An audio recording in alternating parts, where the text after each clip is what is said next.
여러분 안녕하세요. 논리적 글쓰기 11주차 1교시 수업입니다. 오늘은 개요 작성에 대해서 공부를 할 거예요. 개요를 어떻게 작성하면 되는지, 왜 작성해야 되는지 에 대해서 집중적으로 공부를 하고 여러분들이 글쓰기를 하기 위해서 스스로 개요 작성을 할 수 있도록 하는 것이 이번 수업의 목표입니다. 자, 내용 조직의 원리, 이거는 개요 작성의 원리와 같은 말이에요. 내용을 어떻게 조직하면 되는가. 크게 두 가지인데요. 통일성의 원리와 연결성의 원리입니다. 통일성이란 말 우리 단락 공부할 때도 많이 썼죠. 통일성이라는 것은 글의 처음부터 끝까지 주제가 하나로 통일되어 있어야 된다는 말이에요. 그 말은 달리 말하면 처음부터 끝까지 한 개의 주제를 집중적으로 얘기해야 한다라는 거죠. 그래서 글의 주제와 그것을 뒷받침하는 소재들이 내용상 일치해야 한다. 그래서 한 개의 주제를 분명히 부각해야 한다라는 뜻이고요. 연결성이라는 말은 자연스럽게 연결될 수 있도록 배치해야 된다. 그래서 효과적으로 표현할 수 있게 모든 소재를 적절하게 배치하는 것, 자연스러운 연결이 될 수 있도록 하는 것. 이 두 가지가 내용 조직의 원리예요.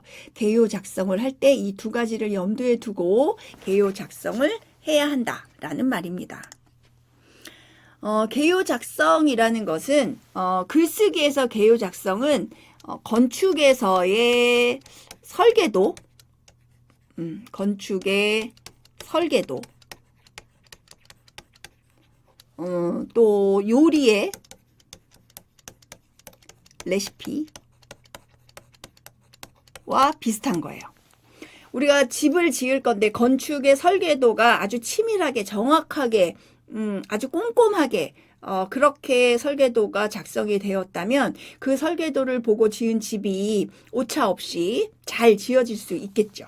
그것처럼 우리가 글을 쓰기 전에도 그런 설계도를 만들어야 하는 거예요. 그래서 내가 글을 어떤 것으로 시작해서 어떻게 풀어 자세히 설명하고 어떻게 마무리를 지을 것인가. 그래서 글의 제재를 배치해서 줄거리를 짜는 일, 이것을 개요 작성이라고 합니다.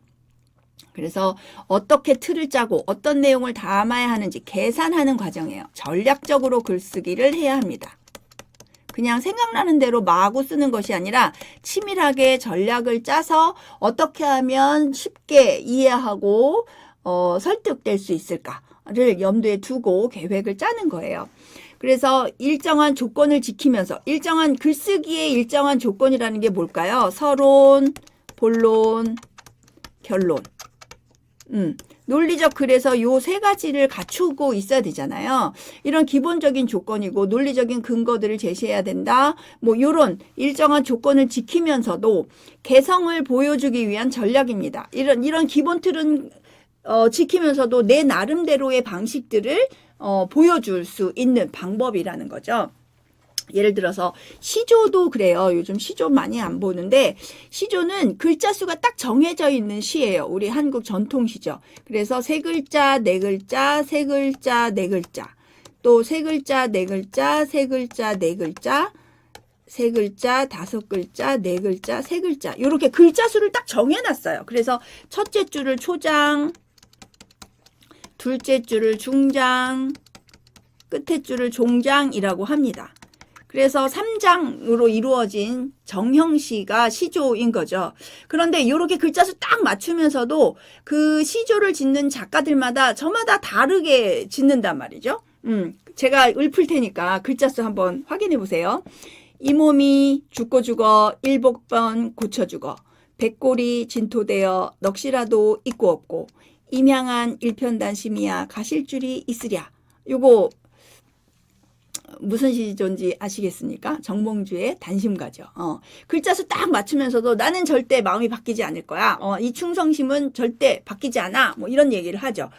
이 시를 듣기 전에 이방원이 정몽주 당신 나하고 같이 하자. 이런 의미로 또 그 앞에서 시조를 읊었는데 이것도 글자수 보면서 들어보세요. 이런들 어떠하리 저런들 어떠하리 만수산 드렁치기 얽혀진들 어떠하리 우리도 이같이 얽혀 천년만년 누려보세요. 이렇게 노래를 불렀단 말이죠. 그러니까 글자 수가 정해져 있다고 해서 내가 그것을 따른다고 해서 나의 개성이 없어지는 게 아니란 말이죠. 그래서 글쓰기에서의 이 서론, 본론, 결론이라는 형식, 일정한 조건을 지키면서도 내 나름대로의 의미를 드러내고 내 나름대로의 표현 방식을 충분히 쓸 수 있다.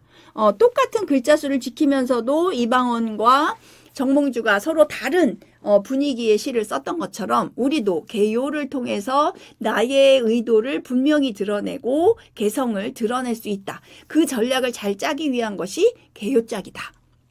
라는 것을 기억하시기 바랍니다. 그래서 개요는 글쓰기에서 굉장히 중요합니다. 개요 작성을 통해서 우리는 글 전체를 일목요연하게 쫙 통일성 있게 논리적으로 배치할 수 있고요. 또 내용이 글의 주제에서 벗어나는 것을 막을 수 있습니다. 또 중요한 내용 빠뜨리지 않을 수 있어요. 또 중요하다고 해서 내가 자꾸 반복해서 말하는 것을 또 피할 수도 있어요. 그래서 우리가 개요를 작성할 때 서론, 본론, 결론. 그래서 서론에 어떤 내용을 쓰고 본론에 어떤 내용을 쓰고 결론에 어떤 내용을 쓸지를 계획을 세워놓고 요거를 보고 글 작성을 하는 겁니다. 이 집을 지을 때 그 설계도를 안 보고 집을 지으면 말도 안 되는 거잖아요. 그것처럼 우리가 전략적으로 아주 심혈을 기울여서 만든 그 개요를 옆에다 두고 그 개요대로 순서대로 글을 작성하는 거거든요. 그러니까 이 개요가 글쓰기에서 엄청나게 중요하다라는 것을 꼭 기억하시고 개요 작성을 우리가 실제로 여러 번 해야 합니다.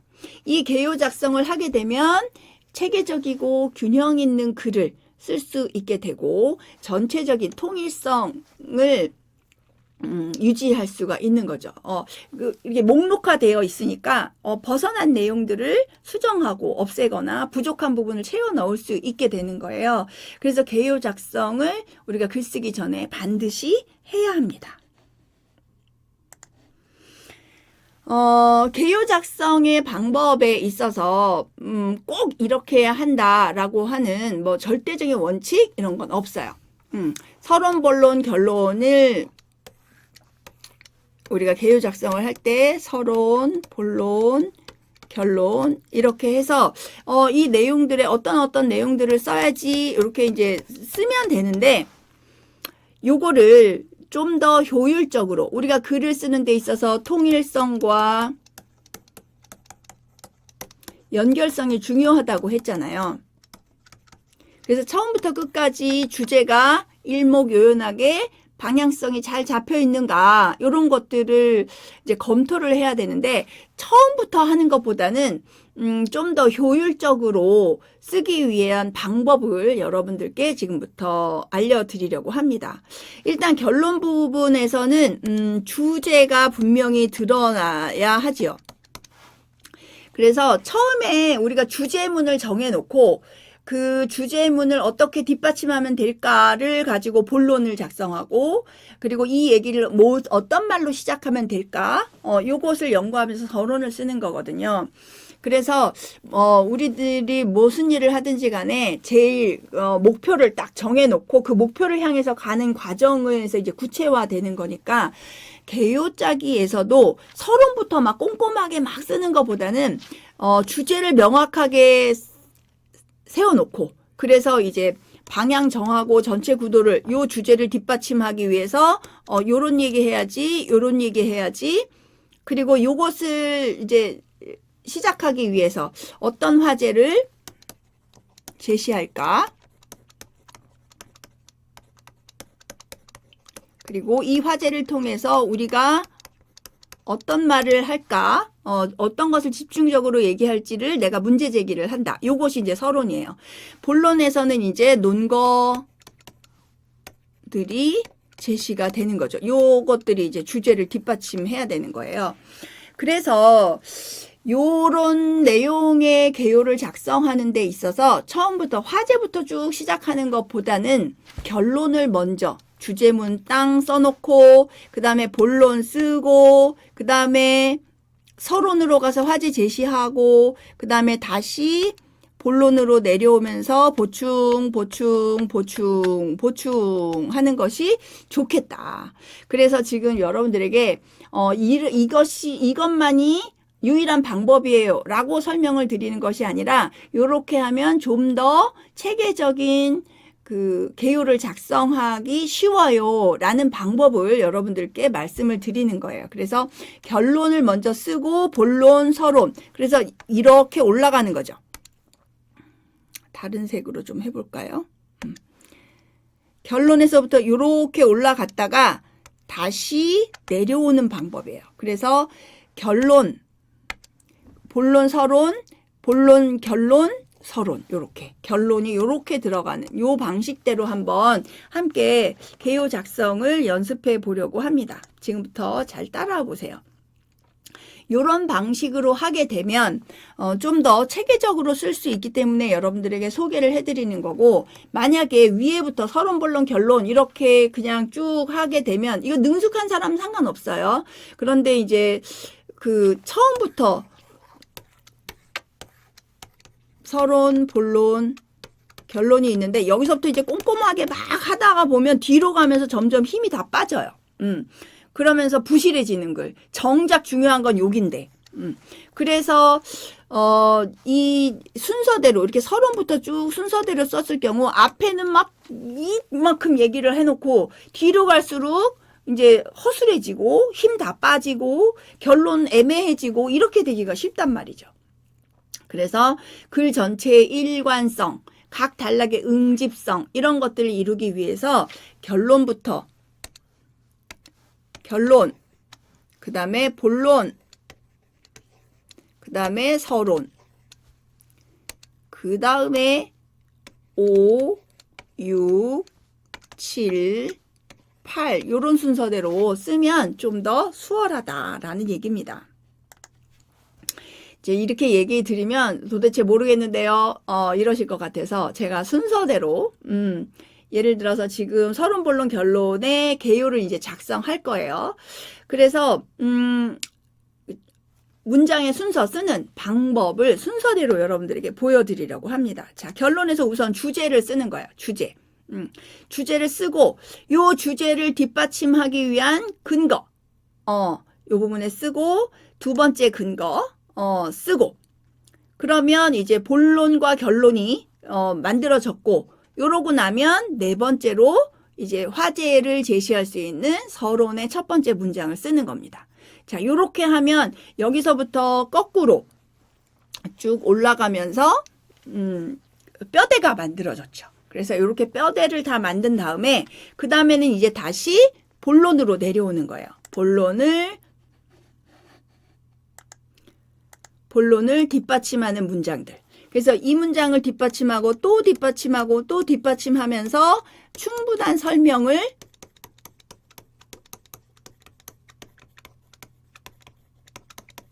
하도록 계획하는 거죠. 그리고 본론의 두 번째 논거를 또 뒷받침합니다. 그래서 요렇게 또 뒷받침. 충분한 설명.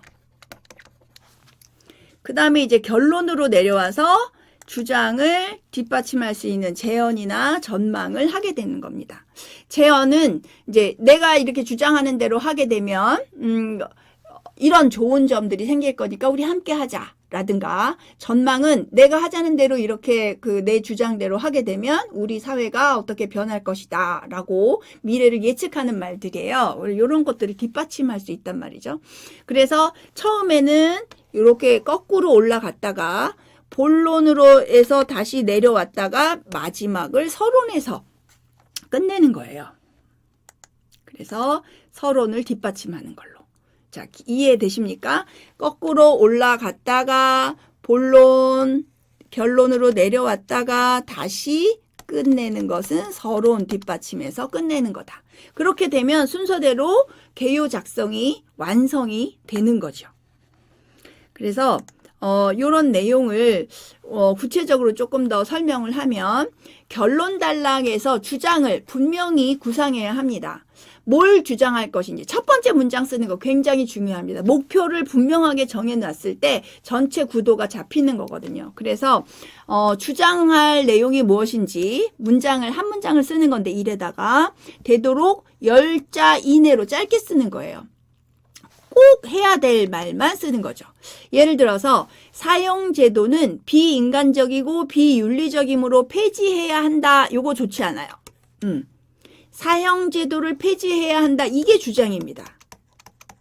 그러면 비인간적이고 비윤리적이므로 요건 뭘까요? 요거는 근거가 되는 거예요. 본론으로 보내야 할 내용입니다. 이유잖아요. 이유. 주장은 요것만이에요.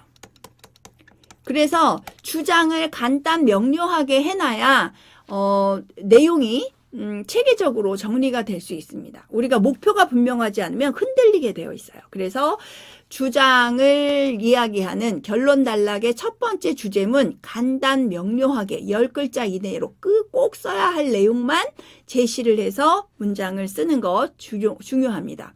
글을 쓰는 데 있어서 제목 그리고 주제문 둘 중에 더 중요한 건 주제문이고요. 제목도 중요합니다. 어떻게 제목을 쓰느냐에 따라서 독자의 관심을 끌 수도 있고 안 끌 수도 있으니까. 본론 단락에서는 왜 그래야 되지? 어째서 그래야 되지? 이런 내용을 본론에 쓰는 거예요. 그래서 근거를 본론에 제시하는 겁니다. 그래서 왜 폐지해야 되지? 범죄자도 피해자일 수 있어요. 자칫하면 무고한 사람을 죽일 수 있어요. 폐지해야 되는 이유인 거죠. 또 반대로 사형제도 존속해야 돼. 이렇게 주장하는 사람도 있잖아요. 그럼 왜 존속시키자고 할까? 그 사람들의 주장은 범죄 재발을 막는데 사형제도가 유용하다라고 믿으니까 내가 사형제도를 폐지해야 된다는 걸 주장한다고 하는 경우에 사형제도를 존속시키자고 하는 사람의 의견을 듣고 그것에 대해서 설명할 수 있어야 내가 제대로 된 글을 씁니다. 내 주장과 관련된 것만 집중해서 얘기를 하고 반대편에서 하는 얘기에 관심을 기울이지 않으면 나는 객관적이고 주체적인 글을 쓸 수 없어요. 편향된 글을 쓰게 되는 겁니다. 그러니까 다른 나와 반대되는 의견도 깊이 들여다보고 그것에 대한 반론도 내가 제기할 수 있도록 준비를 해야 제대로 된 글쓰기를 할 수 있어요. 여기서 중요한 것은 본론에는 이유를 논리적으로 제시해야 한다. 그래서 본론 부분의 첫 번째 문장에는 주장, 주제.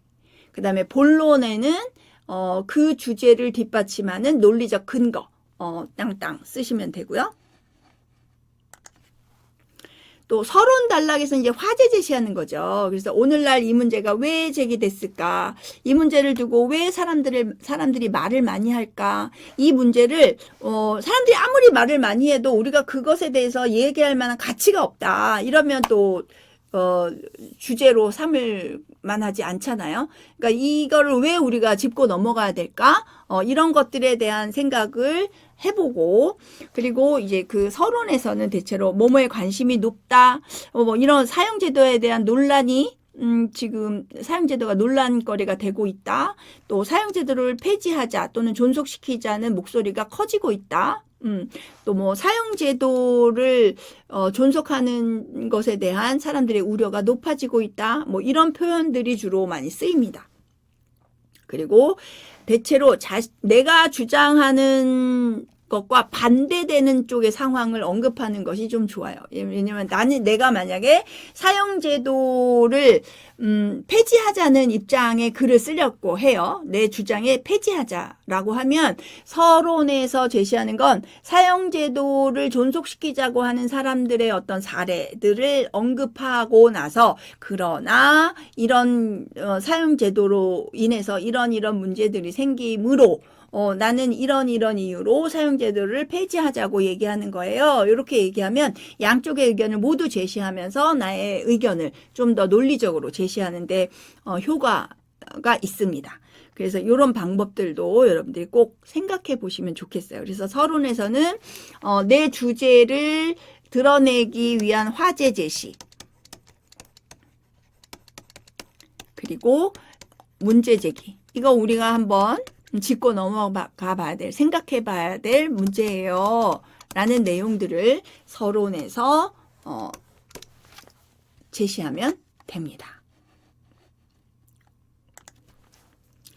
그래서 서론, 본론, 결론의 그 흐름도 이제 전체적으로 자연스럽게 연결되는지, 그래서 주제의 통일성, 처음부터 끝까지, 서론부터 결론까지 주제가 일관되고 있는가, 논지, 나의 태도가 사형제도 폐지해야 된다라는 입장이 딱 굳건하게 있으면서 얘기를 하는 것과 이런 측면으로 보면 또 존속해야 될 것 같고, 이렇게 생각해 보면 폐지해야 될 것 같고, 약간 모르겠는데 요럴 때는 폐지, 요럴 때는 존속 막 이러면서 왔다 갔다 하면 그 일관성이 없는 거예요. 그래서 나의 주장을 분명하게 드러낼 수 있도록 일관된 태도가 그래서도 보여야 하고요. 단락 간의 연결성, 응집성 있어야 한단 말이죠. 그래서 서론, 본론, 결론을 쓸 때 분량에 있어서 서론과 본론과 결론의 비율입니다. 그래서 대체로 1대 3대 1로 간단하게 얘기할 수도 있어요. 그래서 20%, 60%, 20%가 1대 3대 1이죠. 또는 더 서론을 작게 쓰고 본론을 더 많이 쓰는 것도 가능합니다. 15%, 70%, 15%. 뭐 이것도 괜찮아요. 기본적으로 1대 3대 1의 비율로 그 분량을 정한다. 이런 생각을 하시면 될 것 같아요. 그리고 본론에서는 각각의 그 내용들을 이렇게 근거를 구체화해야 되는 거죠. 그래서 왜 범죄자도 피해자다라고 얘기를 했다면 그걸 또 뒷받침해야 되잖아요. 그래서 왜 범죄자도 피해자인가? 오늘날 범죄가 대부분 사회제도가 미비해서 발생한 것이기 때문이다. 뭐 이렇게 덧붙이는 말들을 쓸 수 있다는 거죠. 또 결론에서는 그 주장을 분명하게 강조하는 걸로 끝나야지 새로운 내용을 덧붙이면 안 돼요. 그래서 전망, 재현 이렇게 하는 게 그래야 이렇게 될 것이다. 그렇지 않으면 이런 문제가 생길 것이다. 뭐 이런 방식으로 쓰는 게 무난하다는 거죠. 그래서 그렇지 않으면 사형제도를 폐지해야 한다. 그렇지 않으면 무고한 사람을 희생시킬 것이다. 이런 정도로 마무리를 하면 좋고 본론의 논거와 연결되어야 하고 그 본론 논거와 연결을 넘어서서 막 엉뚱한 얘기로 확장을 시킨다든지 비약하면 안 된다라는 것도 기억을 하셔야 합니다. 서론에서는 이제 처음에 썼던 문장들을 뒷받침해야 되죠. 그래서 어떻게 문제 제기할지 생각을 하고 오늘날의 실태 또 현실적인 배경 얼마 전에 있었던 기사 내용이라든지 그래서 예를 들어서 사형수 영화를 통해 사람들의 관심이 커졌다라거나 과거보다 오늘날 인권인식이 높아졌다 등의 방식으로 뒷받침 문장을 쓸 수 있습니다. 지금 이야기한 내용을 한번 정리를 해볼게요. 우리 그 처음에 얘기했던 거죠. 결론에서 본론으로 갔다가 서론으로 가는 방식으로. 자, 결론에 사형제도를 폐지해야 한다. 이렇게 주제문을 썼어요. 그 다음에 왜 폐지해야 되지? 근거 제시해야 되잖아요. 본론 1에 범죄자도 피해자다. 그리고 본론 2에 자칫하면 무고한 사람을 죽인다. 그러면 서론은 어떻게 했을까? 사형제도가 논란이 된다. 이렇게 썼어요. 그래서 밑에서부터 올라가는 형태로 서론, 결론부터 본론, 서론을 쓰고 그 다음에 이제 어디로 가기로 했죠? 본론 1로 가죠. 본론 1로 가서 오늘날 범죄자가 대부분 사회제도가 미비해서 발생한 것이기 때문이다. 이렇게 연결이 되죠. 요것을 보충하는 문장인 거예요.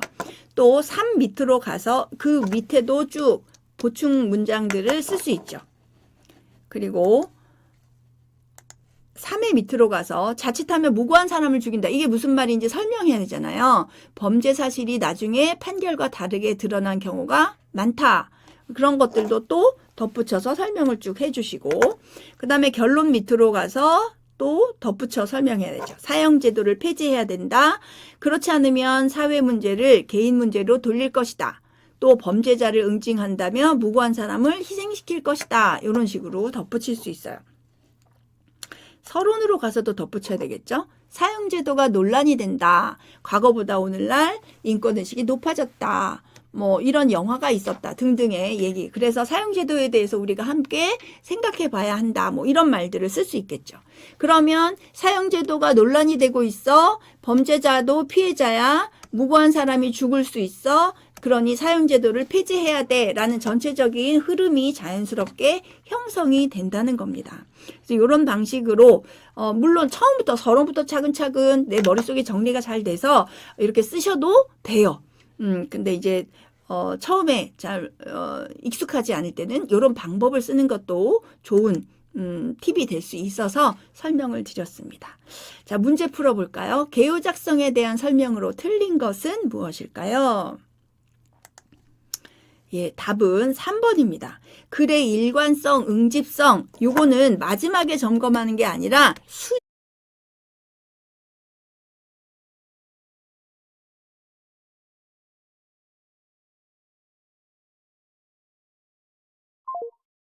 수시로 점검하면서 고쳐야 돼요.